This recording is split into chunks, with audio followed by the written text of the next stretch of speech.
Hello, my name is Michael Lambert. Now, I think I speak for the entire country when I say we're getting pretty sick and tired of this election campaign, which seems to be going on for absolutely ever. And so I thought this week I'd do something different. Instead of talking about the election and about politics in general, I thought I'd have a day off and I'd go to the seaside. And the seaside I went to was Clacton on Sea. So happens that Clacton-on-Sea is the constituency that Nigel Farage has decided to go and shout at. It's a constituency where I'm sure he'll be very successful in persuading lots and lots of voters that all our problems are really because of Muslims, and if you can't get a school place, you can't get a house, you can't get into hospitals, all because of Muslims. Everything that's gone wrong in the country is because of Muslims. In much the same way as he was convincing them all, and very successfully did convince them all a few years ago, that all our problems were really because we were members of the EU, and if we could just leave the EU, everything would be right. He gave a talk on Tuesday evening this week in Clacton, and apparently he was cheered to the rafters by 800 odd people. When he explained how he was explaining how he can sort everything out, and it does seem that there's a reasonable chance he might be elected. So that's where I went, and what can I tell you about Clacton? Well, it's a town of about 50,000 people. It's a little bit deprived. It's not really. You're not gonna confuse it with Beverly Hills or Knightsbridge. It's a bit run down, a bit shabby. Just up the road from Clacton is Jaywick, which is said to be the most deprived town in the country. It's full of a lot of old people, and it's generally. I think it's seen better days. I would imagine that young people are probably going to leave, especially since London's only an hour and a half up the railway line from Clacton. And I would have thought it's the sort of town that hasn't really got much of a future. But nonetheless, let me just show you around a little bit, and then there are a few things that I'd then like to talk about, and things that occurred to me whilst I was looking around. So have a look and see what you think.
So those were the two main shopping streets in Clacton. There are a few side streets, and several of them have got quite a lot of empty shops in them, and so on.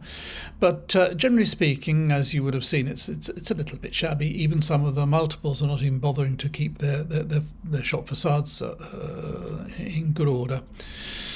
And I think what I learned from being there was quite a lot about the state that we're in as a nation.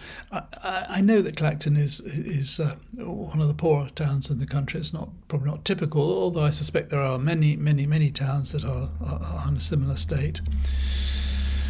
But one thing I particularly noticed, and I noticed before, I went to Basildon about 6 months ago to make a video.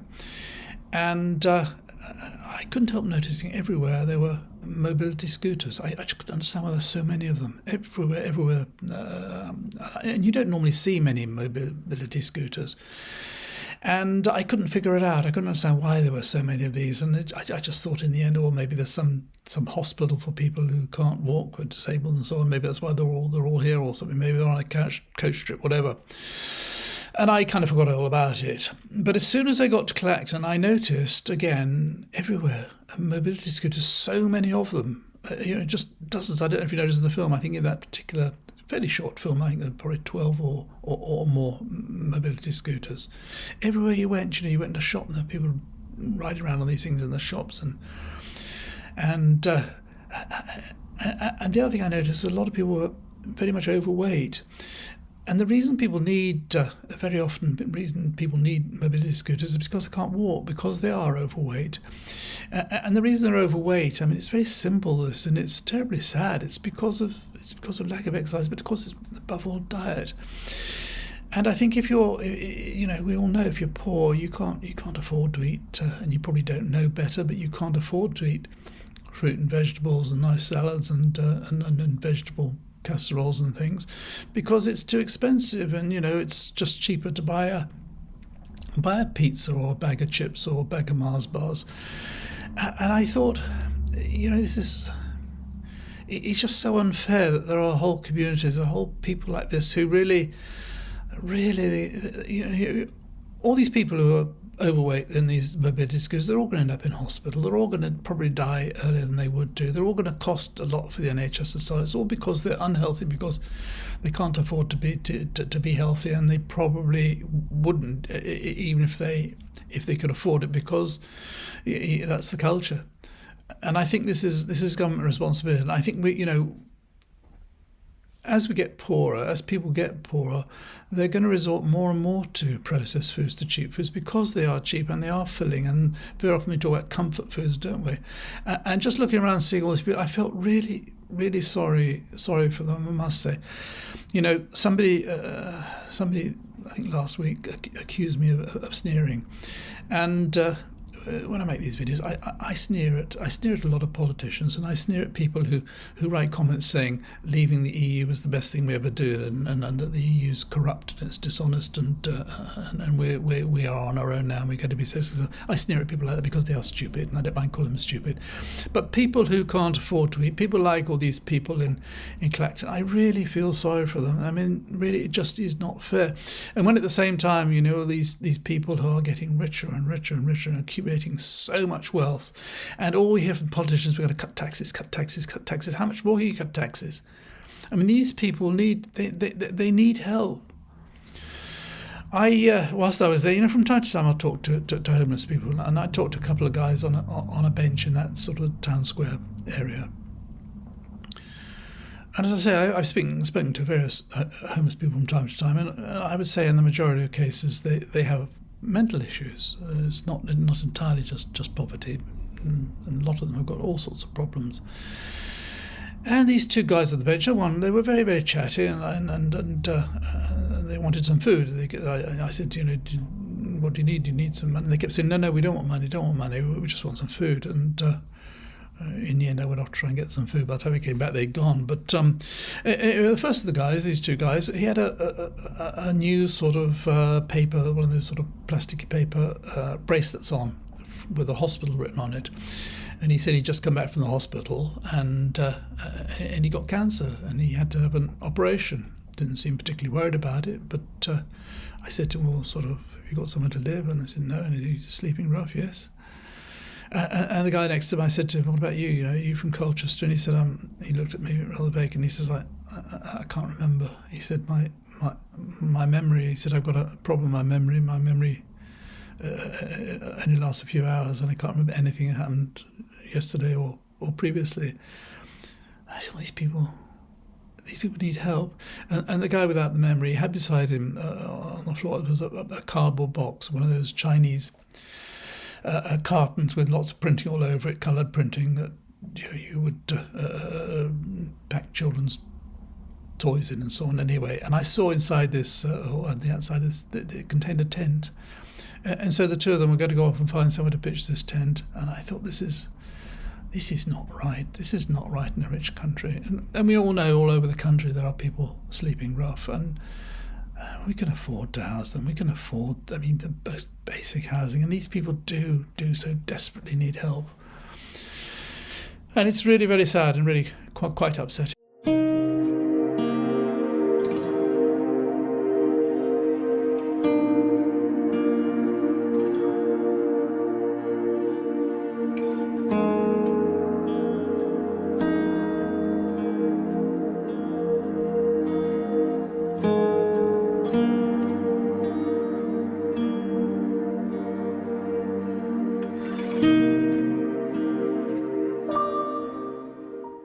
Now, if you've been kind enough to have watched any of my videos in the past, you might know that I've visited various towns in Europe. I've been to 4 different towns, and the reason I did that was to try to get some sort of idea of the quality of life in those towns. And I think it's fair to say that quality of life is really what matters to all of us. And the reason I did this, the reason I went to these towns, was because I was really fed up with hearing Tory politicians telling us time and time again that everybody else was suffering. It's just as bad everywhere else. In fact, they were often telling us that it was even worse. You know, we were doing so much better than Germany. It was much worse over there. And I just wanted to show that was not the case. And in fact, the quality of life is pretty good within the EU. Now, I wouldn't for one moment compare Clacton in any way with any of the towns I visited. Clacton's a very small town. It's only 50,000 people. And it's clearly a poor town. But nonetheless, in terms of quality of life, I would have thought it's pretty poor. You saw the town centre itself. The shops are pretty scruffy, pretty miserable. I think there are probably about 100 shops, I would guess, in the centre of Clacton, and yet I counted 11 different charity shops. And things like pubs. I mean, there are no pubs in the town centre, but on the seafront opposite the pier, there's Wetherspoons. It was absolutely heaving with shirtless men on about 3 o'clock on a Wednesday afternoon. I was there, and in the town square there were a sort of small gang of young men who were again shirtless and drinking their tins of beer and making a little bit of noise, and a few homeless people sat around. This is not sort of a nice atmosphere to be in. In terms of restaurants, I didn't really see any. I think there were a few sort of cafes which tended to shut at 5 o'clock. So if you live there, I'm not sure you'd ever go to the town centre. I'm not sure why you would. Apparently, crime is quite a problem in Clacton, and I just thought sort of there being nothing to do there. I mean, I suppose you can go to the amusement arcades, but I wouldn't have thought any of the locals would want to do that. One of the things I did notice was a number of nail bars, and I thought this was quite interesting in Clacton. And when I got back, I looked at Google, and I found there are actually 10 nail bars in Clacton. And I thought to myself, it's a bit odd, because it's not the sort of place, looking at the women in the street, they're not sort of, you didn't think there were women who were particularly concerned with their manicure, and why would there be so many? And you only have to look up Vietnamese coming to the UK and what they're coming for and what they do, and you can see it's well known. And we know that high proportion, in fact, I think the biggest proportion of those coming across the channel in the little boats are Vietnamese, coming all the way from Vietnam. You kind of wonder what they're coming for and how they're ending up in somewhere like Clacton with all these oversupply of nail bars. And again, you've only got to look on the internet and it tells you that they're all believed to be involved in various criminal activity, particularly cannabis growing and the sex trade and money laundering, and I can't I mean, I don't know, maybe they're all absolutely genuine in Clacton, but I think it's probably doubtful. Now, when I went to Clacton, I had hoped to interview a number of people and to ask them why they voted for Brexit and why they were voting for Farage and so on. And whilst I was able to speak to quite a lot of people, no one was prepared to go on film. Nobody wanted to be recorded. But I think the thing that came across most of all, the response I got most of all, was I don't care about politics. They're all the same. They're all in it for themselves. That was really the big message. And I also didn't have to talk to anybody for very long without realising that a lot of them had no idea about politics. I spoke to one lady, quite a nicely dressed lady. She looked reasonably intelligent on a park bench. And I said to her, "Have you decided how you're going to vote in the general election?" And she said to me something along the lines of, "No, I don't really know. Is one of them an Indian?" I said, "You mean the Prime Minister?" She said, "Oh, is that the one? I don't know. I don't know his name." And I think there are probably quite a lot of people that really didn't know the first thing about politics. And I think to answer the question I started out with, really, which is why did so many people in Clacton vote for Brexit and why are so many likely to vote for Farage, it's this, that if you really don't know much about politics and if your life is not great and somebody like Farage, who's very persuasive and very charismatic, comes along and tells you with such authority that if only we leave the EU, everything gets so much better and everything's going to be absolutely fine, that is the answer to all our problems, then it's quite seductive. It's not the least bit surprised that people voted to leave, and likewise right now he's down there, as I mentioned earlier on. He gave a speech in the town hall, I think it was, last week, and was extremely well received. And his message now, as we all know, is that it's the Muslims that are causing all the problems. He went quiet for a while. He doesn't mention Brexit, of course. It's all the Muslims. If we can just get at the Muslims and if we can get rid of them, then all our problems will be solved. It's all disgusting and racist and really nasty. But, it works, and there's every possibility he's going to be in Parliament. I think it'd be really serious if he is, because he will then have a mouthpiece. And you know what's going to be like when the media, broadcasters want to interview somebody, there'll be somebody from the government, and then for the other side, they'll be going for Farage, because Farage is always good on television. And conversely, if he doesn't get in, then of course he's going to be high and dry, because nobody's going to be much interested in him, and he's more likely to push off to America. So I really hope that the voters of Clacton do reject him. But it's certainly the bookies reckon he's going to win, and I think the polls are showing it pretty even. But we'll see. But anyway, that was my day trip to Clacton. Rather sad day, I must say. And I really sincerely wish the people of Clacton all the very best. But it's difficult to be very optimistic. If you watched this far, thank you very much indeed. If you haven't already subscribed, I really would appreciate it if you do so. And if you know anybody you think might be interested in what I have to say, if you mind passing on my details, I'd be very grateful. And so until next time, thank you very much for watching, and bye for now.